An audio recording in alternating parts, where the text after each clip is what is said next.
How to fix Honeywell thermostat not blowing cold air.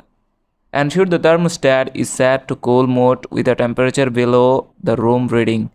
Check the display for a cooling indicator. Flashing icons indicate a delay mode. Confirm the door is securely closed and the power switched on. Make sure the circuit breakers for the system are not tripped. Remove the thermostat faceplate and verify the Y and G wires are correctly connected. For new installation, confirm R and RC terminals are connected properly. Check if the thermostat is configured for the system type per the installation manual. Wait out the delay mode if recently activated. If issues persist despite these checks, consider if an upgrade is needed using a thermostat guide. That's it. Thanks for watching the video.